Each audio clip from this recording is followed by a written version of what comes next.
Москвада жашап иштеп жүргөн апаларга чоң майрам. Москвадагы Кыргыз маданий борбору тарабынан уюштурулган Москвадагы Шайыр апалар этникалык долбоорунун биринчи айлампасынын финалы старт алды. Финалга ат башы, Ноокат, Караколжа, Кадамжай, Талас, Токтогул коомунун апалары катышып, өз өнөрлөрүн тартуулашты.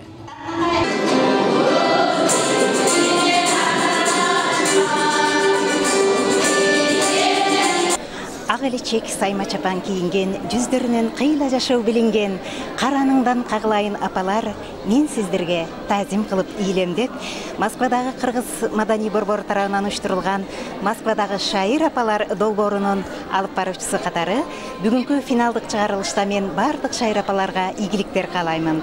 Бул долбоор эң бир жогорку деңгээлде өтүп, өз максатына жетти десем жаңылышпаймын. Анткени кароо сынактын максаты улуу муундардын аткаруусунда унутулуп бара жаткан ыр-күү бийлерди жаштарга даңазалоо эле. Ошондой эле аял затынын аруулукка, тазалыкка, данышмандыкка, чеберчиликке тарбиялоо болчу.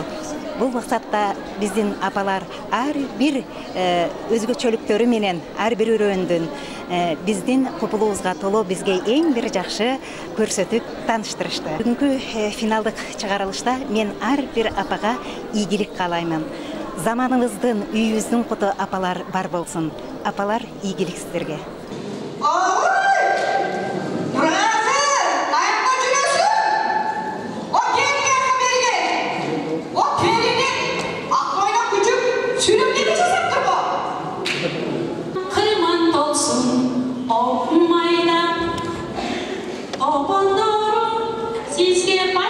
Үч жыл бою Москвадагы мигрант апалардын башын бириктирип, ошолордун ичинде катылып жаткан таланттарын элге чыгарып, калкыбыздын унутулуп бара жаткан каада салт, үрп-адат, маданиятын жаңы муунга, мекендештерге, башка улуттарга жайылтуу максатында Кыргыз маданий борбору тарабынан уюштурулган бул фестиваль абдан жогорку деңгээлде өттү. Кыргыз маданий борборунун жетекчиси Гүлшайыр айым менен жана алып баруучусу Айгүл айымдардын, ошондой эле жалпы маданий борбордун коллективи менен апалардын катышуусу менен өтө чоң эмгекти басып өттүк. Ал эми мына кече 14 ноябрдан 14 декабрга чейин Кыргыз диаспорасынын жыйыны чечиминин аркасында биздин Москвадагы мекендеш атабыз, Сыймыктанар кадырман карыбыз Ороз Мамралиев аксакалдын айы деп атайын расмий жарыяланып, ошонун ачылышы бүгүнкү Шайыр апалардын финалдык берүүсүнө туш келип отурганы дагы өтө сыймыктуу иш.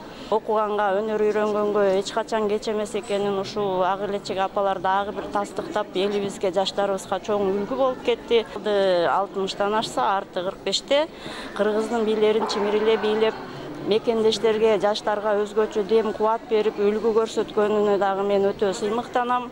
Ал эми финалды өткөрүүдө эксперттик топтун чечими жана маданий борбордун жетекчисинин жалпы эле коллективдин чечими менен биз ар бир командадан 5тен эң мыкты номерди тандап алганбыз.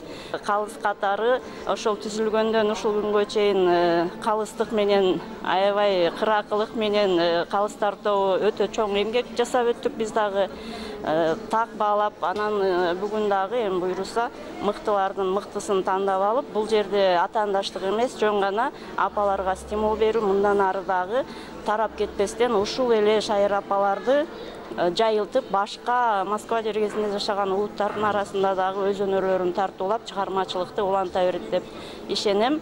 Жалпы апаларга ийгилик, уюштуруучуларга алкыш.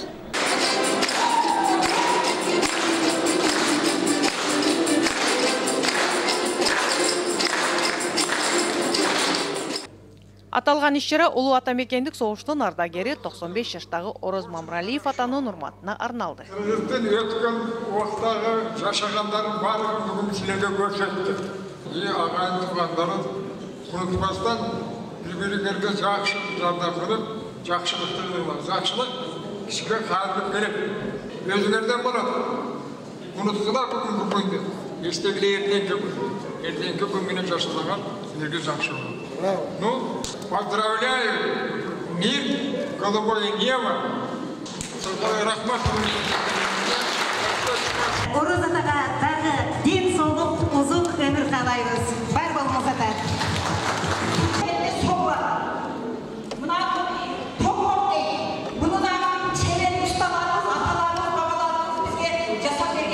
Москванын чогортосунда шайыр апалардын таланттарын, өнөрлөрүн көргөнгө мүмкүнчүлүк болуп атат. Шайыр апаларга ийгилик каалайбыз, өнөрлөрү өркүндөй берсин. Кыргыз улутун, кыргыз маданиятын, кыргыз культурасын улуу жетишкендиктерди, улуу көргөзмөлөрдү көрсөтүп, биз кыргыз диаспора болсо колдон келишинче бул нерсеге көмөк көрсөтөбүз.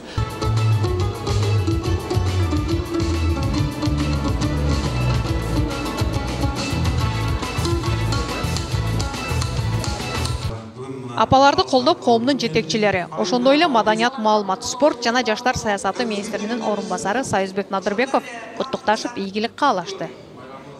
Барыңыздар менен чын тилибизден көрүшүп жатканыбызга абдан кубанычтабыз. Маданият, маалымат, спорт жана жаштар саясаты министри Жаманкулов Азамат Капаровичтин жана өзүмдүн атымдан бүгүнкү Сарбердендин ачылышы кызыкты жогорку деңгээлде өтүшү менен чын тилибизден куттуктап коюуга уруксат этиңиз.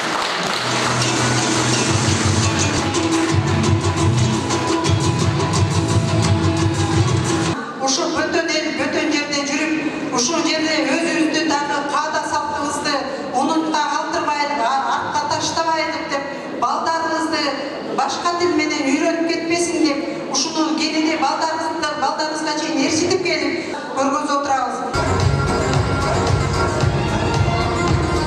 Бүгүнкү майрам тарыхый күн десек жаңылышпайбыз. Москвада мигрант болуп, катарда толуктап жүрүп, бирок ушундай кыргыздын салтын, аркын сактап, кийинки буундар бойт көрүп берүүдө ушул проекттин автору Шайреже баштаган жамаатка бир молча коштоп коет.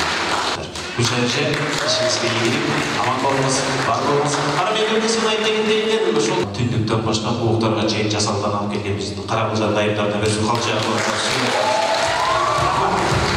Москвадагы шайыр апалар этникалык долбоорунун биринчи айлампасынын баш байгесин ат башы шайыр апалары жеңүүчү деп табылды.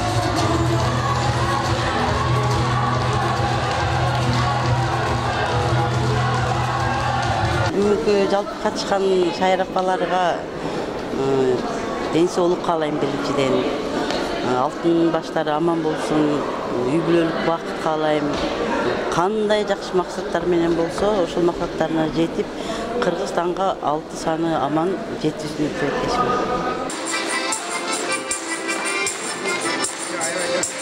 Жек көрмөктөн жек көргүн, бир сырайын деп келдим. Кел бара алмай келине, келин сөзүн сөзлемин. Кызыл гүлдөй кыз менен.